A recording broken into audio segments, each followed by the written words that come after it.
Assalamualaikum warahmatullahi wabarakatuh. Perkenalkan, nama saya Widya Fani Khalifah dengan NPM 2421020255. Di sini saya akan membacakan dan menjelaskan tentang bab 8 dengan judul gugatan rekonveksi, bab 9 dengan judul penyitaan, bab 10 dengan judul pembuktian, bab 11 dengan judul putusan pengadilan dan upaya hukum, bab 12 dengan judul upaya hukum, bab 13 accord dan allegation, bab 14 yaitu praktik pembuatan dokumen-dokumen persidangan perdata.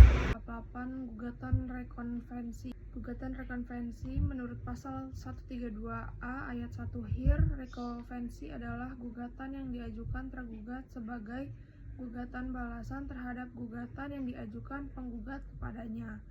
Dan gugatan rekonvensi itu diajukan tergugat kepada penggugat pada saat berlangsung proses pemeriksaan gugatan yang diajukan penggugat. Sebagai contoh, A menggugat B untuk menyerahkan tanah yang dibelikan dari B sesuai dengan transaksi dijual beli yang dibuat PPAT. Terhadap gugatan itu, pasal 132A ayat 1 Hir memberikan hak pada B mengajukan gugatan rekonvensi terhadap A agar A melunasi pembayaran yang masih tersisa ditambah ganti rugi bunga atas perbuatan wan prestasi yang dilakukan. Materi selanjutnya itu komposisi para pihak dihubungkan dengan gugatan rekonvensi. Yang pertama ada komposisi gugatan, yaitu yang pertama gugatan penggugat disebut gugatan konveksi yang bermakna sebagai gugatan asal yang ditunjukkan penggugat kepada tergugat. Yang kedua, gugatan rekonvensi merupakan gugatan balik yang ditunjukkan tergugat kepada penggugat asal. Kedua, yaitu komposisi para pihak, yaitu sistemnya dikumulasi rekonveksi dengan konveksi administrasi justisial menegakkan asas berikut. Yang pertama, nomor registrasi gugatan rekonvensi menumpang dan menjadi satu dengan nomor register gugatan konveksi. Yang kedua, biaya panjar perkara gugatan rekonvensi dianggap dengan sendirinya menurut hukum telah melekat pada panjar gugatan konveksi. Materi selanjutnya itu C, tujuan gugatan rekonvensi. Yang pertama, menegakkan asas peradilan sederhana. Yang kedua, menghemat biaya. Yang ketiga, menghemat waktu. Keempat, menghindari putusan yang saling bertentangan. Dan materi yang D, syarat material gugatan rekonveksi. Yang pertama, adanya konektisitas dengan gugatan konveksi. Yang kedua, sifat aksesor rekonveksi terhadap putusan konveksi. Materi yang E, syarat formil gugatan rekonveksi. Yang pertama, gugatan rekonveksi diformulasi secara tegas. Yang kedua, yang dianggap ditarik sebagai tergugat rekonveksi hanya terbatas penggugat konveksi. Yang ketiga, dilarang menarik sesama tergugat konveksi menjadi tergugat rekonveksi. Materi F, gugatan rekonveksi diajukan bersama-sama dengan jawaban. Syarat formil yang lain diatur dalam pasal 132B ayat 1 Hir yang berbunyi tergugat wajib mengajukan gugatan melawan bersama-sama dengan jawaban baik dengan surat maupun dengan lisan. Tidak dianjurkan gugatan rekonveksi bersama-sama dengan jawaban, mengakibatkan rekonveksi tidak memenuhi syarat formil yang mengakibatkan gugatan itu tidak sah dan harus dinyatakan tidak dapat diterima. Materi yang G, larangan mengajukan gugatan rekonveksi. Yang pertama, larangan mengajukan gugatan rekonveksi kepada diri orang yang bertindak berdasarkan suatu kualitas. Yang kedua, larangan mengajukan gugatan rekonveksi di luar yurisdiksi pengadilan negeri yang meriksa perkara. Yang ketiga, gugatan rekonveksi terhadap eksekusi. Yang keempat, larangan mengajukan gugatan rekonveksi pada tingkat banding. Yang kelima, atau yang terakhir, larangan mengajukan gugatan rekonveksi pada tingkat kasasi. Materi selanjutnya itu H, sistem pemerintahan konveksi dan rekonveksi. Terdapat dua jenis penyelesaian yang dapat ditempuh pengadilan negeri, yakni sebagai berikut. Yang pertama, konveksi dan rekonveksi diperiksa serta diputus sekaligus dalam satu keputusan. Yang kedua, boleh dilakukan proses pemeriksaan secara terpisah. Bab selanjutnya yaitu B, penyitaan. Penyitaan ialah tindakan menempatkan harta kekayaan tergugat secara paksa berada dalam keadaan penjagaan. Tindakan paksa penjagaan itu dilakukan secara resmi atau ofisial berdasarkan perintah peradilan atau hakim. Barang yang ditempatkan dalam penjaga tersebut berupa barang yang disengketakan, tetapi boleh juga barang yang akan dijadikan alat pembayaran atas pelunasan utang debitur atau tergugat dengan jalan menjual lelang. Barang yang disita tersebut, penetapan dan penjagaan barang yang disita berlangsung dalam proses pemeriksaan sampai ada putusan pengadilan yang berkekuatan hukum tetap yang menyatakan sah atau tidak tindakan penyitaan tersebut. Yang kedua, tujuan penyitaan, yaitu tujuan utama penyitaan adalah agar barang harta kekayaan tergugat tidak dipindahkan kepada orang lain melalui jual beli atau penghibahan dan sebagainya, tidak dibebani dengan sewa menyewa atau digunakan kepada pihak ketiga. Apabila penyitaan telah diumumkan melalui pendaftaran pada buku register kantor yang berwenang untuk itu, sesuai dengan pasal 198 HIR dan pasal 213 RBG, pada tindakan itu melekat ketentuan sebagai berikut. Yang pertama, larangan pasal 199 HIR dan pasal 215 RBG itu melarang tergugat menjual, menghibahkan, atau memindahkan barang dalam bentuk apapun dan kepada siapapun. Yang kedua, pelanggaran atas larangan itu menimbulkan dua sisi akibat hukum, yaitu yang pertama, akibat hukum dari segi perdata. Yang kedua,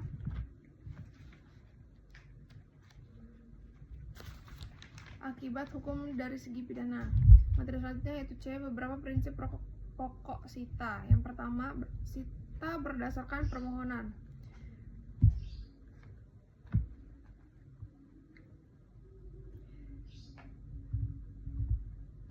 Menurut pasal 226 dan pasal 227 HIR dan pasal 720 RV maupun berdasarkan SEMA nomor 5 tahun 1975, pengabulan dan perintah pelaksanaan sita bertitik tolak dari permintaan atau permohonan penggugat. Bertitik tolak dari prinsip pemeriksaan persidangan yang dianut HIR sampai RBG adalah proses beracara secara lisan dihubungkan dengan ketentuan pasal 226 dan pasal 227 HIR bentuk permohonan sita. Yang pertama, bentuk lisan atau oral. Permintaan itu dicatat dalam berita acara sidang dan berdasarkan permintaan itulah hakim mengeluarkan perintah sita apabila permohonan dianggap mempunyai dasar alasan yang cukup. Yang kedua, bentuk tertulis, yaitu pasal 227 ayat 1 HIR menghendaki agar sita diajukan dalam bentuk tertulis berupa permintaan. Yang pertama, permintaan disatukan dengan surat gugatan. Yang kedua, diajukan dalam surat tersendiri. Yang kedua itu ada permohonan berdasarkan alasan. Menurut pasal 227 HIR maupun pasal 720 RV, alasan pokok permintaan sita karena adanya kekhawatiran atau persangkaan bahwa tergugat akan melengkapkan atau mengasingkan harta kekayaan selama proses pemeriksaan perkara berlangsung, yang apabila penyitaan tidak dilakukan mengakibatkan kerugian kepada penggugat. Yang ketiga itu penggugat wajib menunjukkan barang objek sita. Yang pertama, tidak dibenarkan menyebut secara umum. Yang kedua, menyebut rinci identitas yang melekat pada barang. Contoh barangnya yaitu jenis atau bentuk barang. Yang kedua, letak dan batasan-batasan serta ukuran dengan ketentuan jika tanah yang bersertifikat cukup menyebut nomor sertifikat hak yang tercantum di dalamnya. Yang ketiga, nama pemiliknya. Keempat, taksiran harganya. Yang kelima, jika mengenai rekening, disebut nomor rekeningnya, pemiliknya, dan bank tempat rekening berada maupun jumlahnya. Yang terakhir, jika saham disebut nama pemegangnya, jumlahnya, dan tempat terdaftarnya. Yang keempat itu permintaan dapat diajukan sepanjang perkara. Yang kelima, pengabulan berdasarkan pertimbangan objektif. Yang keenam, larangan menyita milik ketiga. Yang ketujuh, penyitaan berdasarkan perkiraan nilai objektif dan proporsional dengan jumlah tuntutan. Yang kedelapan, mendahului penyitaan barang bergerak. Yang kesembilan, dilarang menyita barang tertentu. Yang kesepuluh, penjagaan sita tidak boleh diberikan kepada penggugat. Yang sebelas, kekuatan yang mengikat sita sejak diumumkan. Dan yang D, macam-macam sita. Yang pertama ada sita revidikasi. Kekhususan sita revidikasi ini terletak pada objek barang sitaan dan kedudukan penggugat atas barang tersebut. Yang pertama, hanya terbatas barang bergerak yang ada di tangan orang lain atau tergugat. Yang kedua, barang itu berada di tangan orang lain tanpa hak. Yang ketiga, permintaan sita diajukan oleh pemilik barang itu sendiri agar dikembalikan kepadanya. Yang kedua itu ada sita jaminan. Sita jaminan itu yang pertama menyita milik tergugat untuk menjamin pembayaran utang. Yang kedua dapat diterapkan atas tuntutan ganti rugi. Yang ketiga dapat diterapkan dalam sengketa milik. Objek sita jaminan itu ada dua. Yang pertama dalam sengketa milik terbatas barang yang dipersengketakan. Objek sita jaminan tidak boleh melebihi objek yang disengketakan. Yang kedua terhadap objek dalam sengketa utang atau ganti rugi, meliputi seluruh harta kekayaan tergugat terbatas pada barang aguan. Tata cara pelaksanaan sita jaminan yang pertama yaitu dilaksanakan berdasarkan penetapan pengadilan. Yang kedua penyitaan dilakukan panitera atau jurusita. Yang ketiga memberitahukan penyitaan kepada tergugat. Yang keempat jurusita dibantu 2 orang saksi. Yang kelima pelaksanaan sita dilakukan di tempat barang terletak. Keenam membuat berita acara sita. Yang ketujuh meletakkan barang sita di tempat semula. Yang terakhir ke-8 yaitu menyatakan sita sah dan berharga. Yang ketiga ada sita harta bersama, yaitu selain sita revindikasi dan sita jaminan, terdapat pula bentuk sita khusus yang diterapkan pada harta bersama suami istri apabila terjadi sengketa perceraian atau pembagian harta bersama. Lingkup penerapan sita harta bersama adalah yang pertama perkara perceraian, yang kedua pembagian harta bersama, yang ketiga pembuatan yang membahayakan harta bersama. Bab selanjutnya itu bab 10 pembuktian. Prinsip umum pembuktian itu dimaksud adalah landasan penerapan pembuktian. Semua pihak termasuk hakim harus berpatokan yang digariskan pada prinsip tersebut. Dalam rangka mencari kebenaran formil, hakim perlu memegang prinsip. Yang pertama, tugas dan peran hakim bersifat pasif. Yang kedua, putusan berdasarkan pembuktian fakta. Materi selanjutnya itu beban pembuktian. Salah satu bagian penting dalam sistem pembuktian perkara perdata adalah beban pembuktian yang bertujuan tidak adanya kekeliruan dalam pembebanan pembuktian dan menghindari kesewenang-wenangan terhadap pihak yang dibebani. Pedoman dari pembuktian adalah sebagai berikut. Yang pertama, tidak bersikap berat sebelah. Yang kedua, menegakkan resiko alokasi pembebanan pembuktian. Pedoman pembagian beban pembuktian yang pertama itu berdasarkan undang-undang. Yang kedua berdasarkan teori hak. Yang ketiga berdasarkan teori hukum. Dan materi yang D, batas minimal pembuktian itu batas minimal pembuktian adalah suatu jumlah alat bukti yang sah paling sedikit harus terpenuhi agar alat bukti itu mempunyai nilai kekuatan pembuktian untuk mendukung kebenaran yang didalilkan atau dikemukakan.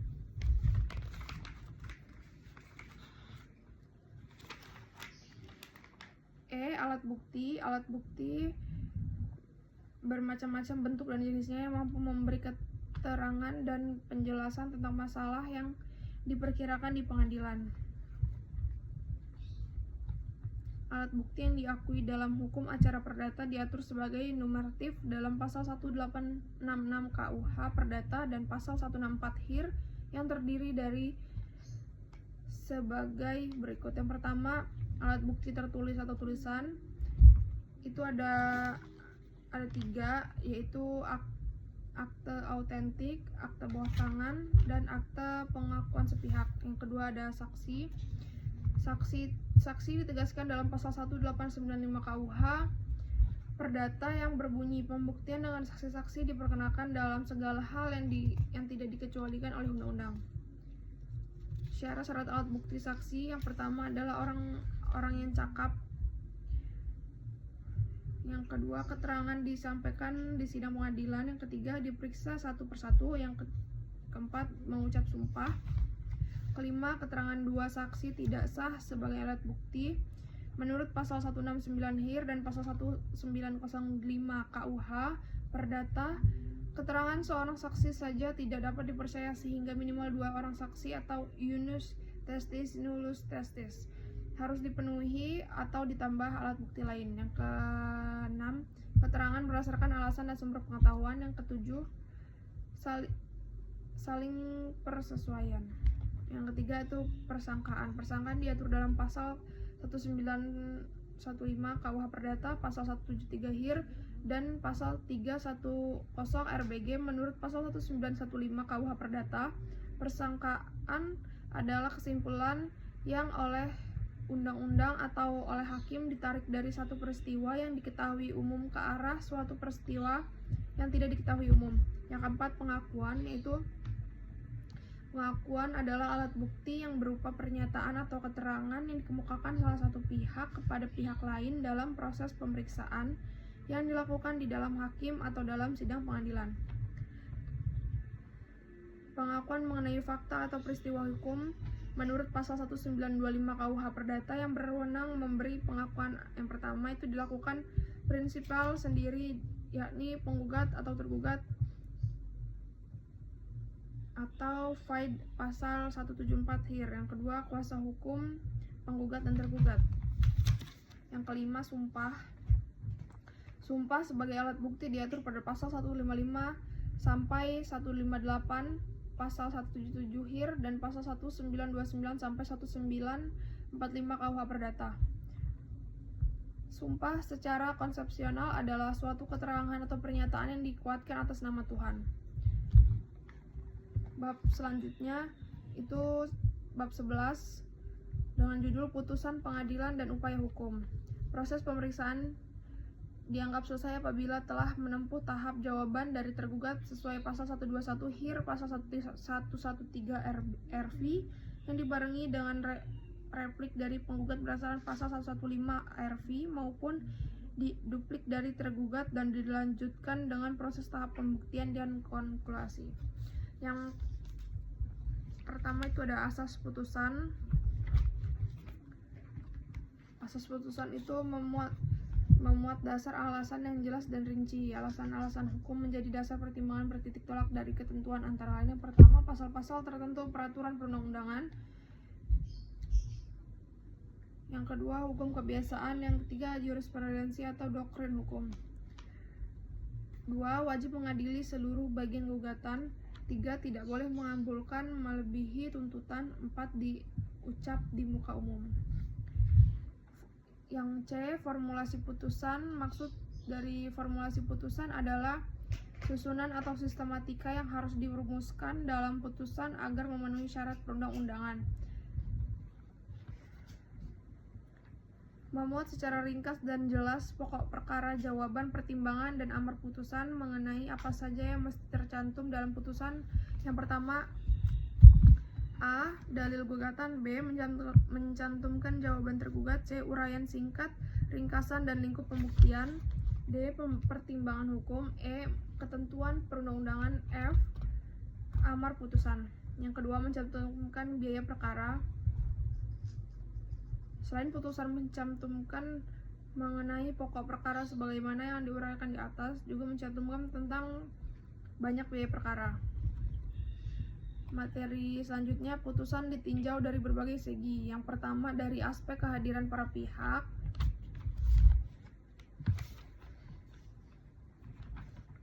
Yang kedua, putusan versteck. Yang ketiga, putusan kontradiktoir. Yang kedua, putusan ditinjau dari sifatnya. Ditinjau dari sifatnya, yakni putusan yang memuat amar menghukum salah satu pihak yang berperkara. Yang ketiga, putusan ditinjau daripada penjatuhannya. Dan materi yang E, putusan yang dapat dijalankan lebih dahulu. Maksudnya, hakim berwenang menjatuhkan putusan akhir yang mengandung amar, memerintahkan supaya putusan yang dijatuhkan tersebut dijalankan dan dilaksanakan terlebih dahulu. Mengenai syarat-syarat yang harus dipenuhi untuk mengabulkan dan menjatuhkan putusan yang dapat dijalankan lebih dahulu menurut versi pasal 180 HIR, pasal 191 RBG, dan pasal 54 RV.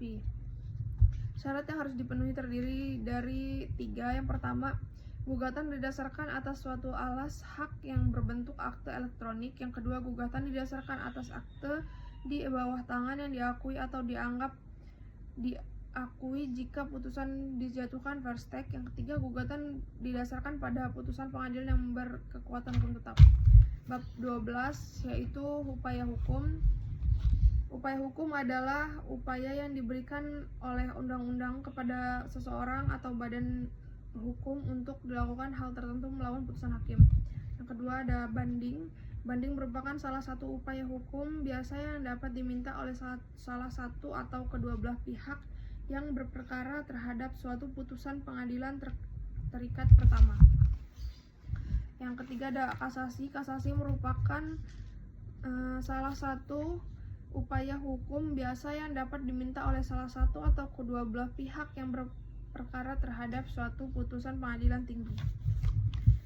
Yang keempat, upaya hukum luar biasa peninjauan kembali. Upaya hukum peninjauan kembali merupakan suatu upaya agar putusan pengadilan baik dalam tingkat pengadilan negeri, pengadilan tinggi maupun Mahkamah Agung yang telah berkekuatan hukum tetap. Adapun prosedur pengajuan permohonan peninjauan kembali, yang pertama, permohonan kembali diajukan oleh pihak yang berhak kepada Mahkamah Agung melalui Ketua Pengadilan Negeri yang memutus perkara dalam tingkat pertama. Yang kedua, membayar biaya perkara. Yang ketiga, permohonan pengajuan kembali dapat diajukan secara lisan maupun tertulis. Yang keempat, bila permohonan diajukan secara tertulis, maka harus disebutkan dengan jelas alasan yang menjadi dasar permohonannya dan dimasukkan ke dalam kepaniteraan pengadilan negeri yang memutuskan perkara dalam tingkatan pertama. Yang kelima, bila diajukan secara lisan, ia dapat menguraikan permohonannya secara lisan di hadapan ketua pengadilan negeri yang bersangkutan atau di hadapan hakim yang dituju ketua pengadilan negeri tersebut yang akan membuat catatan tentang permohonan tersebut. Yang terakhir, hendaknya surat permohonan peninjauan kembali disusun secara lengkap dan jelas karena permohonan ini hanya dapat diajukan sekali. Selanjutnya bab 13 yaitu a court dan a litigation.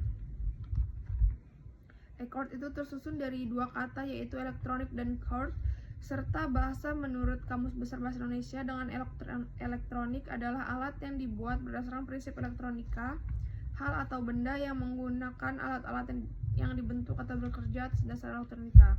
Sedangkan kata court secara bahasa masuk ke dalam bahasa Inggris atau English, yaitu bahasa Jamaah yang pertama kali dituturkan di Inggris pada abad pertengahan awal. Court dalam bahasa Indonesia berarti pengadilan, mahkamah, atau sidang pengadilan.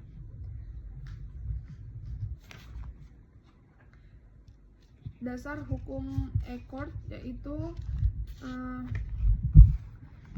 mempunyai payung hukum yang tertuang pada Peraturan Mahkamah Agung Indonesia atau Perma nomor 3 tahun 2018 tentang administrasi perkaraan di pengadilan secara elektronik, kemudian disempurnakan menjadi Perma nomor 1 tahun 2019 tentang administrasi perkara dan persidangan di pengadilan secara elektronik, dan surat keputusan Ketua Mahkamah Agung atau SKKMA nomor 122/KMA/7/2018 tentang pedoman tata kelola penggunaan terdaftar sistem informasi pengadilan.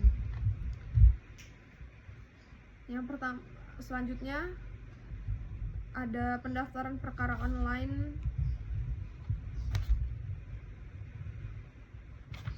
Yang kedua, pembayaran panjar biaya online. Yang ketiga, dokumen persidangan. Yang keempat, pemanggilan elektronik atau e-summons. Materi selanjutnya yaitu persidangan secara elektronik. Dalam Perma tersebut, meditasi secara elektronik di pengadilan yang dimaksud adalah yang pertama, meditasi di pengadilan secara elektronik. Yang selanjutnya disebut meditasi elektronik adalah cara penyelesaian sengketa melalui proses perundingan untuk memperoleh kesepakatan para pihak dengan dibantu oleh mediator yang dilakukan dengan dukungan teknologi informasi dan komunikasi. Yang kedua, mediator adalah hakim atau non-hakim yang memiliki sertifikat mediator sebagai pihak netral yang membantu para pihak dalam proses perundingan guna mencari berbagai kemungkinan penyelesaian sengketa melalui meditasi elektronik. Yang ketiga, para pihak adalah dua atau lebih subjek hukum yang bersengketa dan membawa sengketa mereka ke pengadilan untuk memperoleh penyelesaian melalui meditasi elektronik. Yang keempat, dokumen elektronik adalah dokumen terkait administrasi meditasi elektronik yang diterima, disimpan, dan dikelola di dalam sistem informasi pengadilan. Yang kelima, domisili elektronik adalah domisili para pihak berupa alamat surat elektronik yang telah terverifikasi. Yang terakhir, administrasi meditasi elektronik adalah serangkaian proses penerimaan, penyampaian panggilan atau pemberitahuan reasum perkara dari pihak dan atau pengelola dokumen meditasi dengan menggunakan sistem elektronik yang berlaku di masing-masing lingkungan.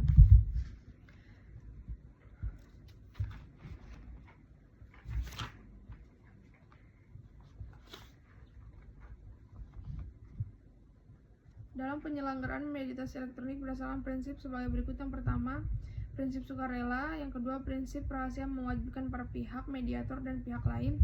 Yang ketiga, prinsip efektif menggunakan optimalisasi pemanfaatan sumber daya. Yang keempat, prinsip aman dimaksud untuk menjamin keutuhan, ketersediaan, keaslian, dan kenirsangkalan terhadap sumber daya teknologi informasi. Yang kelima, prinsip terjangkau dimaksud untuk menjamin kemudahan para pihak.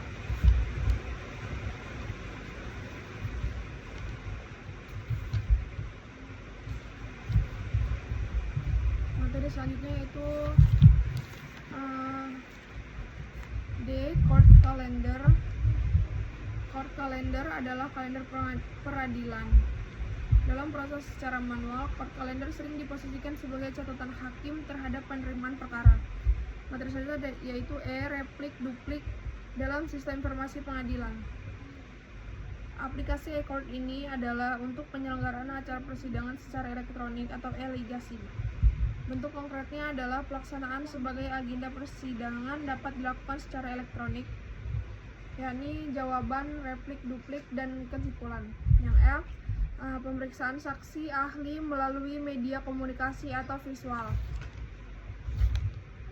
Kehadiran para pihak juga diperlukan saat pemeriksaan sidang saksi. Kedua, majelis akan memberikan kesempatan kepada para pihak untuk bertanya kepada saksi melalui ketua majelis. Materi yang terakhir dalam bab 13 yaitu salinan putusan elektronik. Sistem e-court tidak mengubah dan tidak bertentangan dengan hukum acara, sehingga hal-hal yang tidak diatur dalam e-court berjalan sesuai dengan hukum acara. Penyampaian salinan putusan pada domisili elektronik menjadi dokumentasi resmi bahwa putusan telah disampaikan kepada para pihak. Para pihak mempunyai hak untuk mengajukan upaya hukum selama 14 hari sejak salinan putusan tersebut disampaikan. Bab yang terakhir yaitu bab 14 dengan judul praktik pembuatan dokumen-dokumen persidangan perdata. Yang pertama ada surat gugatan wan prestasi, yang kedua surat gugatan pembuatan melawan hukum. Selanjutnya dalam pokok perkara itu ada konveksi, dalam rekonveksi, dalam ekspeksi, dalam pokok perkara, dalam konveksi, dalam rekonveksi,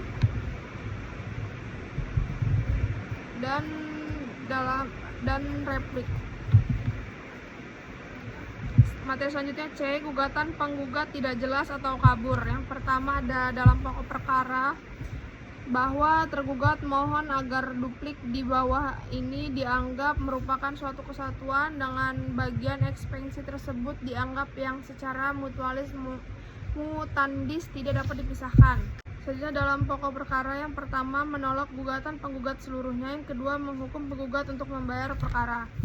Yang materi selanjutnya yaitu daftar bukti penggugat. Bukti P1 akte kehadiran PT ABC nomor 25 tanggal 28 September 2006 yang dibuat oleh dan dihadapkan Notaris Kartolo.